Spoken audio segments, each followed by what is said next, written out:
Okay, good morning, everyone, and welcome to our revision session this morning for semester test number 2. I will be your presenter today. I am Ina Frost, and with me in the room today, I've got Salama, who will help especially by answering all the questions. Salama, do you want to say a quick good morning to our students? Good morning, students. Welcome to today's session. Really looking forward to an engaging session with you and with Ina. And yes, we're here to help you and to support you and provide all the guidance that you require for the upcoming test. Thank you.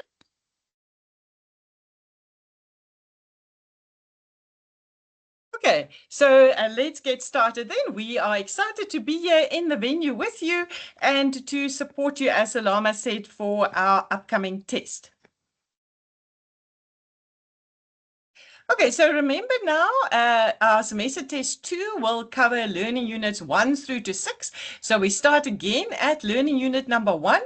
And then we cover the first 6 learning units of our textbook for this semester test. And so our revision then this morning will be focused to get you ready for semester test 2. Remember, previously we had a revision session for semester test number 1. So the learning units 1 to 3 was covered in that session. And in the meantime, you can also save the date. The 18th of June will be our exam revision session. So in the meantime, put that date in your calendar as well, so that you can also join us on the 18th of June. Just before we get started, just a quick disclaimer then. Remember that this session today is really just to add to the work that you are doing in class with your lecturer, the work that you are doing at home, and the revision that you are doing yourself. Remember, our session today is in no way intended to replace your responsibility to go to class and to be working at home. Today's session, remember, is just 3 hours. It's just a high-level overview of the learning unit, so it really can't replace the time that you spend with your lecturer in class. Some of you might remember when we were together last, we were talking about the South African team that won the World Cup rugby title. And I wonder if any of you can remember, we spoke a little bit about what it took for this team to be so incredibly successful. I don't know if there's anyone out there in the classroom today that can still remember our conversation around this team. But today we're going to look at someone else who is incredibly successful, and we're going to talk a little bit about Taylor Swift, and particularly her most recent tour that she had, the Eras tour. And my question again is, what do you think made her so successful? And what do you think made this tour so incredibly successful? Salama, I don't know, is anyone typing anything in the chats for us? Are they telling us what they think made her so successful?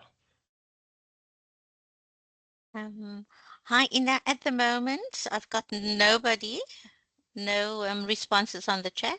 Okay. For example, when it came to her renowned stage dive, do you guys think that she just, on the spur of the moment, stood on the stage and said, oh, this would be a good idea. I'm going to dive here on the stage. I think we'll all agree that what makes her so successful and what made her tour so successful, and what made our rugby team so successful, that we can break it into 2 parts. One is around the preparation.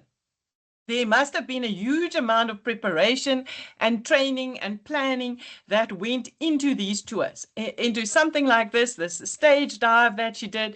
There must have been a lot of practice and a lot of preparation that went into getting this just right, and with her not ending up with any injuries. And so likewise, for you as the ACBP student, preparation for you is also key if you want to be successful this semester. So for your preparation then, it's coming to class, it's attending sessions like our one this morning, and then of course, working consistently at home. So that's the one aspect of making you successful. But the other side of it is also when you are in the test, or for in our Taylor Swift analogy, when she was there on stage for the 3.5 hours. She couldn't just arrive on stage, stand with the microphone, and do nothing. She had to perform and she had to engage with her audience for them to enjoy the performance. So, likewise, when you step into that test venue later this week, it's also important what you do in that hour in the test venue. So again, my session this morning has got the two key parts. The one part of it is the preparation. So yes, our session today is all about preparation and getting you ready for the test. But then throughout my session, I'm also going to talk about what you can do in that hour in the test to make sure you optimize your time and that you make sure that you get the best result possible out of the test. I think I asked this question as well previously. Do we believe that Taylor Swift could have taken any shortcuts? Are there essentially any shortcuts to being successful? And the same for Taylor Swift as it is for us accounting students, there really are no shortcuts. If you want to be successful this semester, then you have to realize that this semester consists out of a series of building blocks. So test one was your first building block, and I hope you've got a sound footing there in test one. Then with test two, we're going to build onto it. Finally, the exam, and that's how you're going to be successful this semester. If you have not got a sure footing in semester test one, it means you're going to be struggling a little bit in semester test two, and then it becomes more complicated and harder for you to have to be successful this semester. So please make sure that you are please make sure that you are working consistently so that you have your building blocks in place and that you will be successful this semester.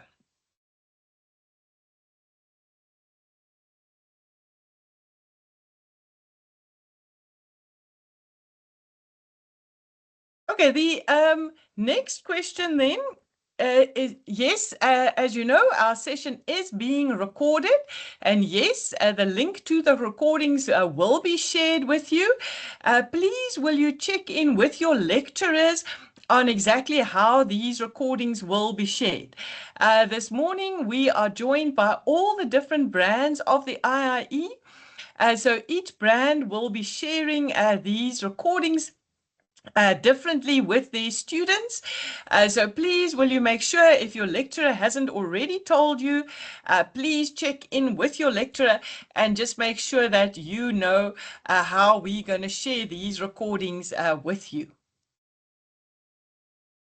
Okay, so then semester test 2, as we said, covers learning units 1 through to 6. For learning units 1 to 3, you'll remember we had our previous session on the 26th of March, and those recordings have been shared with all the different brands. So if you need to recap on anything from learning units 1 through to 3, then please can you just go and rewatch those recordings. Our focus today is specifically going to be on learning units 4 through to 6. So how do we record cash and credit transactions? And then we're also going to look at our inventory system. So when it comes to possible questions that we can ask you in the semester test and in the exam for learning units 4 through to 5, then we can divide it into 4 types of questions. First, we can ask you to prepare the cash and the credit journals. We can ask you to post those journals to the general ledger, and then we can ask you, excuse me, to prepare a simple trial balance. And then lastly, the general ledger reconciliation statement.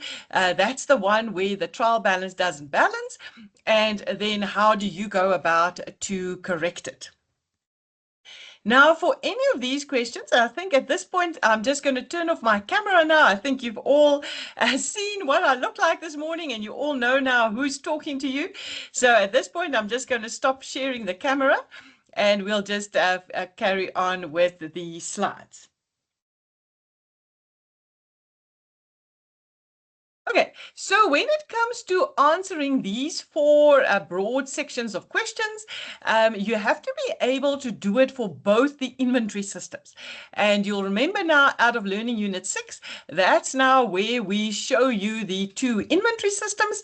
And so all of these questions you must be able to answer for both the perpetual and the periodic inventory system.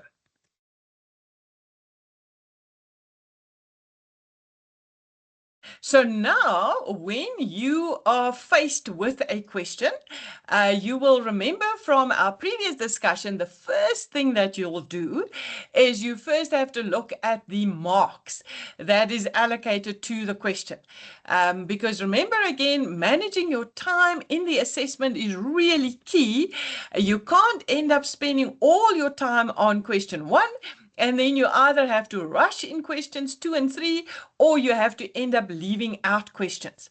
So for those of you that joined us previously, you will remember your first tip that I share with you for all of your assessments is first up is around time management. So the first thing you still have to do now in semester test 2 is as soon as you start a question, look at how many marks have been allocated. So this question on the screen now was allocated 20 marks. And you can work at a pace of 1.2 minutes per mark. So that means you've got 24 minutes to complete this question. And when your 24 minutes is up, then you leave this particular question, and you move on to the next question. But the next thing, so once you've set out and you know how long you can spend on the question, then the next key thing that you now have to check for test 2 and for the exam is which inventory system is being used in this question. Because remember now again, we said that all of these types of questions, we can now ask you to do either of the inventory systems. So the first thing then that you must do in a question, and that's tip number 2 today, that is you have to check which inventory system is used in the question, because remember that does impact some of your calculations and also how you're going to be recording your inventory transactions. So for example, in this question then we can see that the business called Orange Blossom Traders makes use of the periodic inventory system. So that you always now have to highlight for yourself, because that is a key bit of information. So as we said, before you start the question, right, you were going to set your time. And then the next thing that you're going to do is you're going to see which inventory system is being used by the question. And remember, that can either be perpetual inventory or it can be periodic inventory.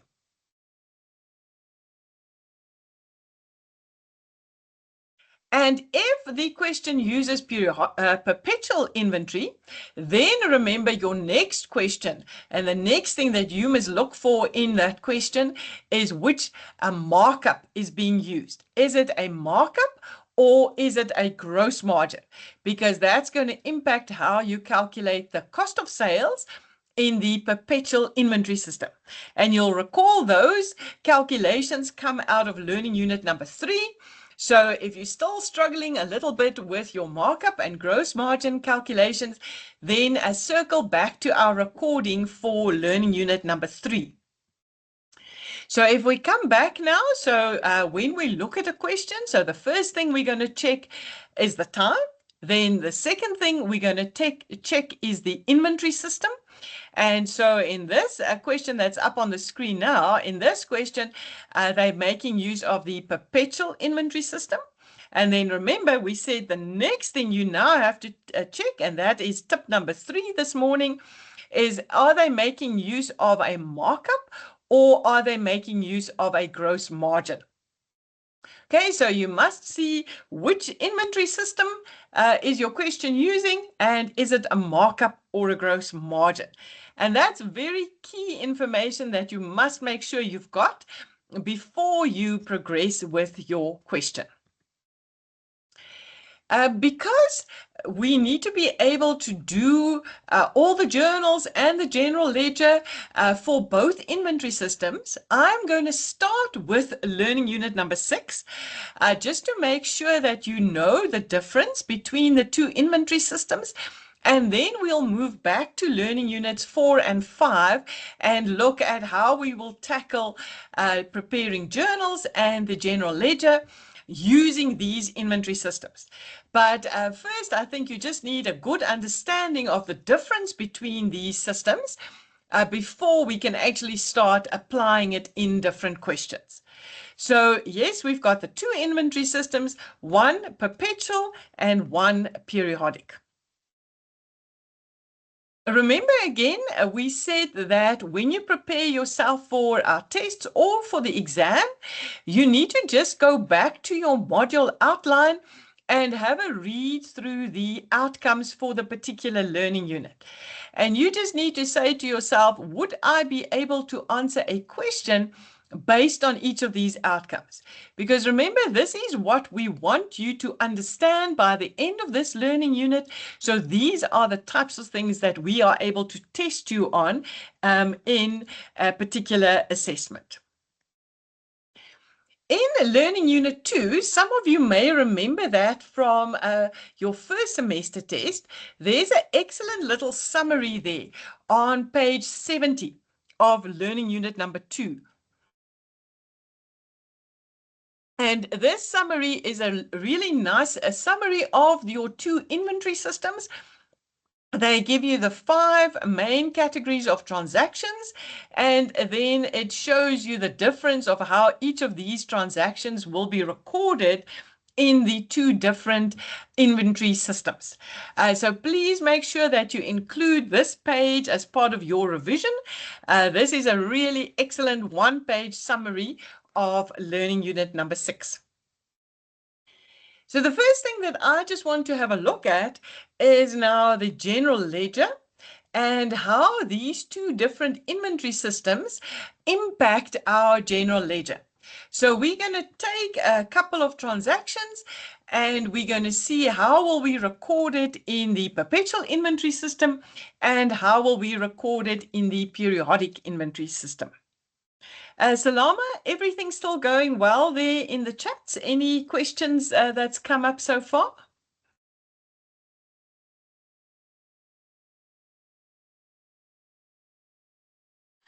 Hi, Ina. I have no questions on my side. Okay, thank you. Okay, so here up on your screen now, if you look on your left-hand side, you will see the red blocks. Those are showing you what the entry is going to look like for perpetual inventory system. Sorry, I'm getting my tongue twisted here. Okay, so the red block on the left-hand side of your screen, that is perpetual inventory. And then if you look to your right hand of your screen, the blue blocks, that's your periodic inventory system.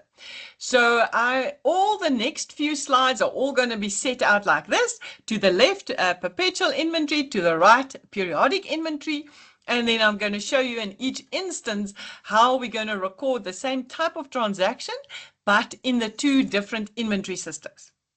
If you look at that light blue block now at the bottom of your screen, in your textbook, there's a really excellent example, example 6.2. This example consists out of 10 different illustrations, and it shows you also how we record the transactions in each of the two inventory systems. So I'm going to refer you on my slides to that example and to those illustrations.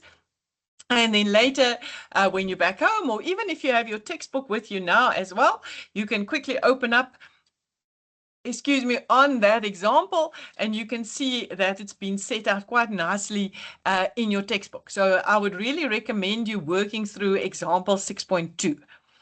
Okay, so my first slide deals with opening balances. And you'll see it doesn't matter which inventory system we use. Inventory is always a current asset. And because it's a current asset, it will always have a debit balance. Okay, so that is a universal truth, and that is irrespective whether we use perpetual or periodic inventory. Inventory remains a current asset for the business with a debit balance. So in terms of the opening balance for the two systems, it looks exactly the same. But now here's where the differences start when we now have different transactions. So when we purchase inventory, and whether we purchase it on cash or on credit, when we have the perpetual inventory system, we're going to record those purchases directly into the inventory account.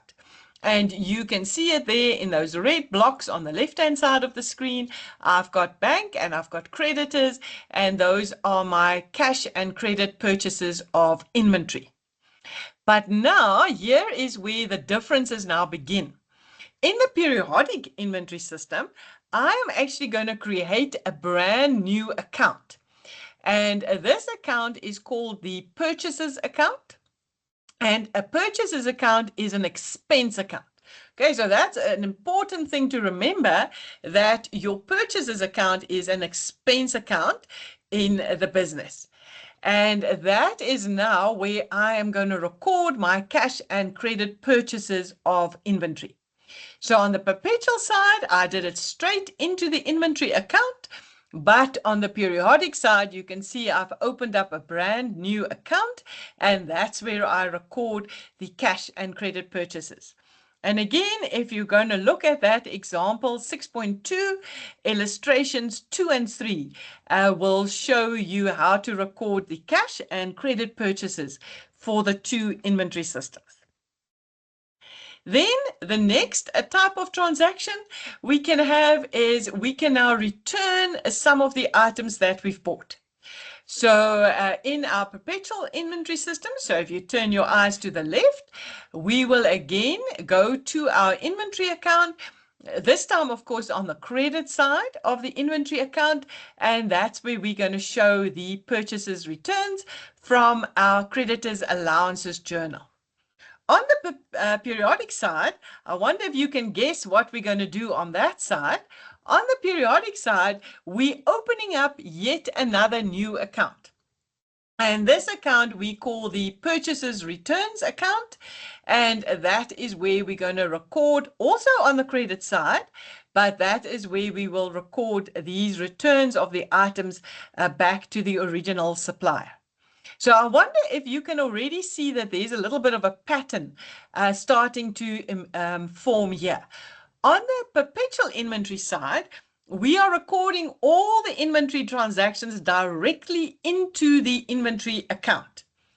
On the periodic inventory side, we are opening up these new accounts. We've already opened up a purchases account and a purchases returns account. Now, as you know, sometimes the owner takes some of the inventory for their own use. On the perpetual side, we're going to record those drawings on the credit side of the inventory account.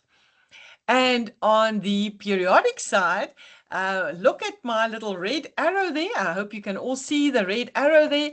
We are going to record it on the credit side of the purchases account. Okay, so make sure you see the difference. In the perpetual inventory system, we're going to go to the inventory account, and on the periodic inventory system, we're going to go to the purchases account. Again, there is an illustration number 6 under example 6.2 in your textbook that will also show you the drawings. Now, when we sell inventory, right, so for the perpetual inventory system, we are going to use either our markup or our gross margin to calculate the cost of those sales. And we immediately going to remove those items that we've sold out of the inventory account. Okay, so we're going to have a cost of sales entry and we're going to take it out of the inventory account because it has been sold. And now, for the first time on the perpetual inventory side, we're going to have another new account. And this new account is called the cost of sales account. And this account is an expense account. And so our double entry is going to be, we're going to debit cost of sales and we are going to credit the inventory account. And that will be how we will record the sale of inventory on the perpetual inventory side. But interestingly enough, on the periodic inventory side, we will not have this entry. So on the periodic inventory side, we are not going to be recording this cost of sale at the point of sale. So when the actual sale takes place, we are not going to be updating our inventory account at all. Okay, so we're not going to be making any changes to inventory. For the periodic inventory system, we're going to do a cost of sales calculation, but this calculation is going to be done right at the end of the year. So at the end of the year, then only will we calculate cost of sales, where on our perpetual inventory side, we calculate cost of sales each time we make a sale. We say we do it at the point of sale. So the minute we make the sale, we already update our cost of sales. Where on the periodic inventory side, here we don't have a cost of sales general ledger account, and we only do the calculation at the end of the year. And how do we calculate it? We start with opening inventory. We add to it all of our purchases, minus our purchase returns. Then we can add to our inventory all the costs we had to incur to get it ready for resale. So that could be things like carriage on purchases, railage in, freight in, import tariffs we had to pay, custom duties. All of those costs can be added in. And then lastly, we're going to subtract the inventory we haven't sold yet. So with other words, our closing inventory, we're going to subtract that, and that will give us the total cost of the items that we've sold during the year. So we can sometimes test you on these calculations in an assessment. So if we look, for example, at the 2022 test, you will see here that the student were tested on their ability to calculate cost of sales. So we gave the student information about the inventory that was bought, the inventory that was returned, some transport costs, the opening balance for inventory, the closing balance for inventory. And then we asked the student to calculate the cost of sales. And you can see that was for 7 marks.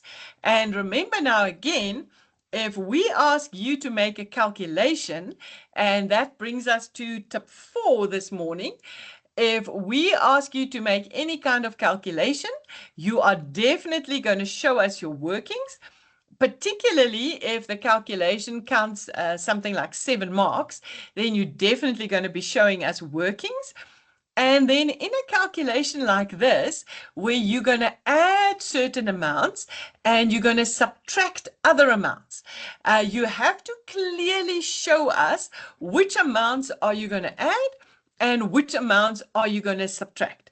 So you must make it easy for your lecturer that's marking your paper to be able to follow your process and to see clearly, okay, the student started with opening inventory.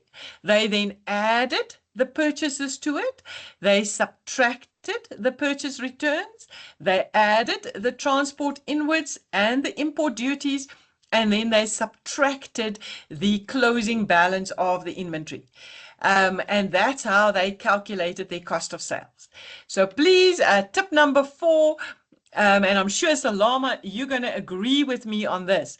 This is probably the most important tip we are sharing with you today, and that is show your workings, students, and also your process. So what you're adding, what are you subtracting?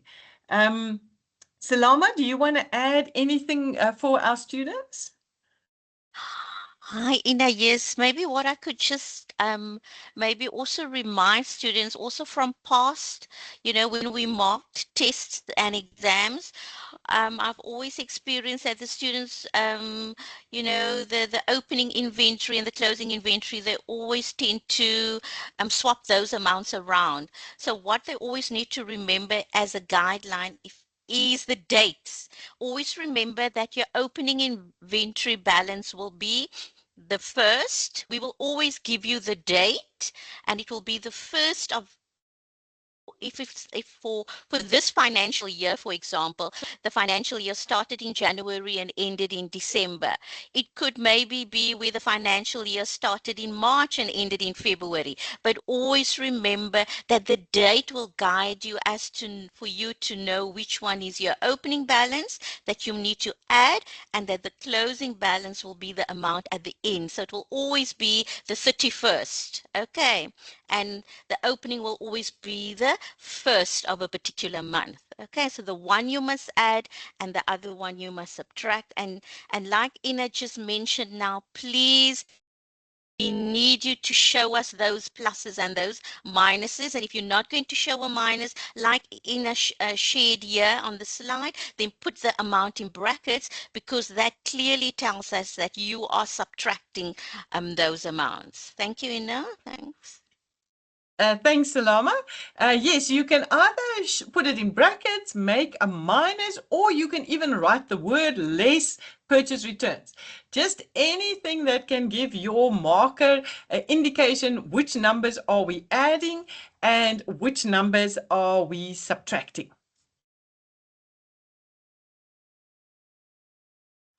Okay, then the other thing we spoke about was those costs that we are allowed to add to our inventory. You will remember now in this previous example, we were adding in transport invoice and import duties. Remember, that's also an important aspect of this learning unit. You need to go and look at page 191 of your 2025 textbook, and you will see they give us a list of costs that we are allowed to add to the price of our inventory. So it's all the costs to get the inventory to the location and the condition for resale. Once it is ready to be sold, that is your cutoff point. And examples of that would be things like all your transport costs, or your carriage, or your railage, your import tariffs, your insurance. So if you have to insure the item, say you bringing it on a boat from one country to the next, and you need to insure it, that will be part of the costs, and then the custom duties. You can go and look at home at question 6.2 in your textbook. That will give you one of the ways in which we can test you on this initial measurement. That question 6.2 is a theory type question, and you can have a look at that question. But then in the general ledger, how are we going to record these additional costs? On the perpetual side, we are going to add those costs like the import duties and the carriage and the custom duties. We're going to add it directly into our inventory account. On the periodic side, we are going to open up new general ledger accounts for each of those costs. So import duties gets its own account. Carriage on purchases will get its own account. And then our custom duties also gets its own account. Okay, so I think you can definitely see the pattern here. The perpetual inventory side, we record everything directly into the inventory account.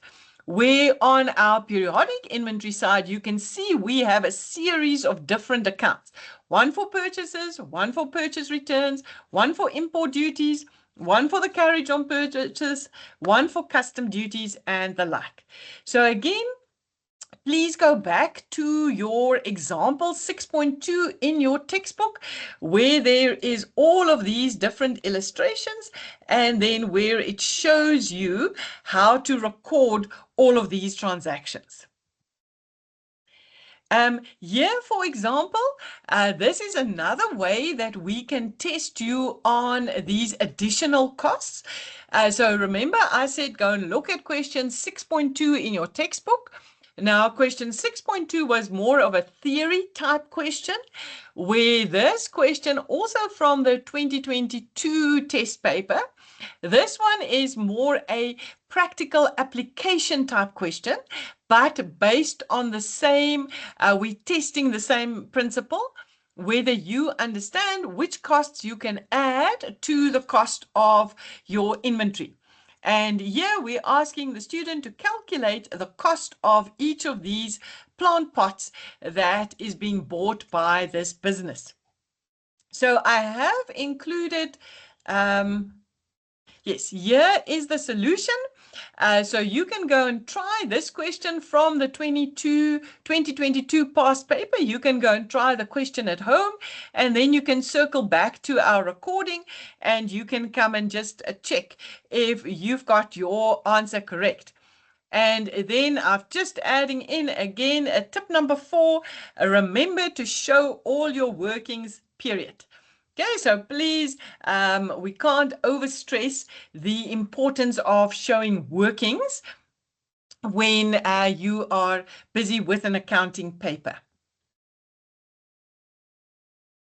Then the next thing that we need to talk about is settlement discounts, because remember again that our suppliers or our creditors, when we pay them our outstanding amount, they can give us a settlement discount.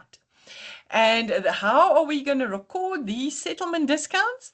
In the perpetual inventory system, we are going to credit the inventory account. And if you look to the right of your screen, in the periodic inventory system, we're going to credit purchases. Okay, so just make sure you see the difference between these two entries. For on the perpetual side, we are crediting inventory, and on the periodic side, we are crediting purchases. This is what the entry looks like if we had to write it out like a general journal entry. So for the perpetual side, then we debit the creditor, we credit inventory, and you credit your output VAT. And on the periodic inventory side, we still debit the creditor, we credit purchases, and we credit output VAT. If anyone is using textbooks of 2018 or older, then please just note that this particular entry has changed in the textbook. So make sure that you are using the most up-to-date entry for your preparation. So if you want to go and practice all of these general ledger accounts, then have a look at the 2024 exam paper, question number 4. In this question, we gave the student a number of journals, and then we asked them to post those journals to different general ledger accounts. And then we asked them also to calculate the cost of sales. So this is quite a good revision question for you to do to make sure that you are able to create all of these general ledger accounts. I don't have time now in class to go through the question with you, but I've got the answer here for you. So again, later today or in the next few days as you do your preparation, do this question and then circle back to the solution. You can just pause then on this slide, and then you can mark your general ledger accounts against the slide. There's the other one for VAT input as well. So you can do this exercise later and then circle back to my slides to just come and mark your answer. So now we've spoken about the impact of the two inventory systems on our general ledger. And the next thing that we need to talk about is the impact of these two inventory systems on the accounting equation. Because remember now, again, we've said that we can now test you on anything we've shown you so far for both inventory systems. So we can even go back to learning unit number 2 and test you on the accounting equation, but again now on either one of the two inventory systems. So I've just got I've got 4 transactions here, and I just want us to quickly check through how these transactions are going to be impacting the accounting equation. And as you can see, for some of the transactions, we're going to show perpetual inventory, and for some of the transactions, we are going to show periodic inventory. So we're just going to contrast the impact of these transactions on the accounting equation. For this exercise, we're just going to ignore VAT. So we're just going to show you the transactions without the VAT impact. Okay, so let's look at the first one then. We're buying inventory on credit. And for this particular one, we're going to use perpetual inventory. So I wonder if any one of you know, how are we going to show the impact now of this transaction on the accounting equation?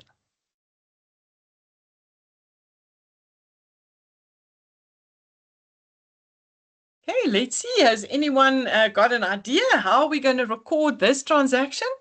So first up, the inventory side of it, because it's the perpetual inventory system that we're using, we are going to increase our assets with 54,000. And if we had to do it in the general ledger, we're going to debit the inventory account. And because the transaction was on credit, we're also increasing our liabilities with 54,000. And if we did it in the general ledger, that would be a credit to the creditor's control. Okay, so this first one then is assuming perpetual inventory. But let's now look at the same transaction, but what if we're using periodic inventory? So we're going to do a similar transaction, but now for periodic inventory. So is there anybody? Oh, thanks. I see some of you did write in the chats how we're going to do the transaction. Well done there. Now, let's see. Let me send some. Okay, I'm sending some hands there. So let's see now. Does anybody know how we're going to tweak this transaction if it is now a periodic inventory system that's being used?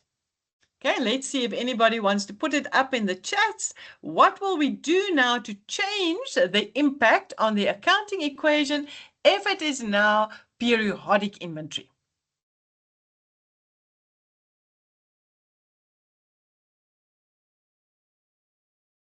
Okay, so just to give you a variety of different transactions, what I've done here is I've also just made this a cash transaction. Hi, Ina. I've got a question from Princess. She wants you to go back to the slide for exam question 4. I think it's the one on the T accounts. Are you going to do that maybe later after this, after you've completed this accounting equation? Princess, if I can maybe ask if we can look at that during the break for you, just to make sure that we get everything covered. The slide is uploaded for you, so we can circle back to it a little bit later. But for now, if I can just wrap up here because it's nearly time for our morning break. So if you can just hang in there with us a little bit longer. Okay, so in the next variation that I wanted to show you, I'm just tweaking the transaction a bit. I'm making it a cash transaction. And this time around, we're going to use periodic inventory. So it being a cash transaction, we're going to reduce the assets and we're going to credit the bank account. But the key thing is, what are we going to do with the purchases of the inventory? Is it going to impact assets or is it going to impact owner's equity? Because we're using periodic inventory here, it is going to sit under owner's equity. Because remember now again, when we purchase inventory in the periodic inventory system, we use that new general ledger account that's called purchases. And purchases is an expense account, so that's why it's going to impact our owner's equity and not our assets. So make sure you understand the difference there between the entries for number 1 and for number 2. And of course, the one was a credit purchase and the other one was a cash purchase. Then let's just look at the difference now between our owner that takes inventory in the two inventory systems. So let's start with the one where we're using periodic inventory and the owner takes inventory. So obviously we're going to debit our drawings because it's the owner taking from the business. But where are we going to put that credit? The credit is going to go to your purchases account. And just make sure you see as well the signs that I'm using. We're going to credit purchases, and that's going to increase owner's equity. Okay, so just make sure you see my use of my plus and my minus, the increase and the decrease there. And remember again, if you're asked to do an accounting equation question, you must show us your increases and decreases, your pluses and minuses. Then the same transaction, but this time around in the perpetual inventory system, we're still having drawings. So the drawing side of the entry remains the same. But which account are we going to credit now? This time around, we're going to credit the inventory account. Okay, we're going to credit the inventory account and not the purchases account.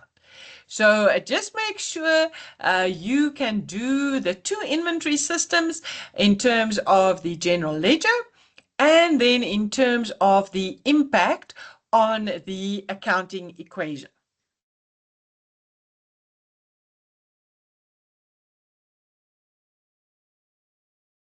If you want to practice more similar questions, you can go back to your learning unit number 2. There you've got question 2.13. That's a really nice question because again, it gives you about, I think it's about 3 transactions that you have to do for both the inventory systems. So you can nicely see the difference in how it impacts the accounting equation for both systems. And that one is a question without VAT. But remember now, in the test and the exam, we can also ask you accounting equation questions with VAT, where you also need to show the impact on the accounting equation for your input and your output VAT. And if you want to go and practice questions where it's accounting equation with VAT, you can look at question 4.8 for perpetual inventory and question 6.3 for periodic inventory. So make sure you can also do your accounting equation questions for both inventory systems and for questions with VAT and without VAT. If you want to, sorry, this one, that slide, I'm not sure. Then the next tip, and I did actually see a question maybe already coming up in the post, is do we need to know our theory? So remember, your theory is really key. So you must make sure that you are able to also answer theory questions. Here on the slide, I've just given you questions from 2 past papers. So from 2021 and the 2023 tests. And you can see we do ask theory questions as well. And remember again, theory questions can take a number of different formats. There can be multiple choice, match the column, true or false, short sentences. So there can be all kinds of different types of theory questions. But you can see the last one is application type questions. Because remember again, if you don't know your theory, you are going to battle with the application questions. With other words, the questions where you have to apply the knowledge in the general ledger or accounting equation and the like. Because if you don't know, for example, that inventory is an asset and purchases is an expense, then you are going to struggle with doing your application type questions. So yes, we can certainly ask you theory questions, but your theory is also important for your application type questions. At this point, Salama, do you want to add in anything for our students? Hi, Ina. I did also post on the question chat on the chat that they should work through the revision questions for the accounting equation at the back of the textbook also. I think there are quite some nice activities there based on both the perpetual and the periodic. Okay, thank you for that, Salama. We're going to take our short break now. I see it is about 10 to just after 10 to 10. So we are going to quickly take a little break, a 10-minute break. Then we will be back here in the venue. So please go and have a quick leg stretch and a quick bit of something to drink. And then we're going to see each other back here in the venue at 10 o'clock to carry on with our revision.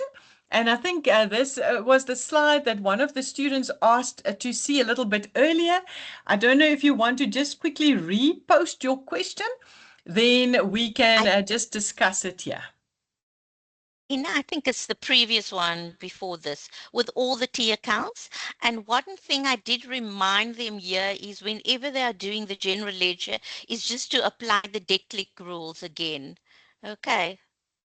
Oh, great. Thanks for that reminder, Salama. In our next session, students, we will look a lot more at our general ledger accounts, and we'll discuss again how you record all of your entries from the journals to your general ledger accounts. And as Salama said, how you're going to apply your debt click principles to your general ledger accounts. So please don't leave us. Please, I'm going to sound like a real YouTuber now, students. Please stay until the end of the 3 hours so that we can show you all these little things and all the little tips so that you're well prepared for our semester test. So please join us again for Salama and myself. Please join us again at 10 o'clock. Thank you, students.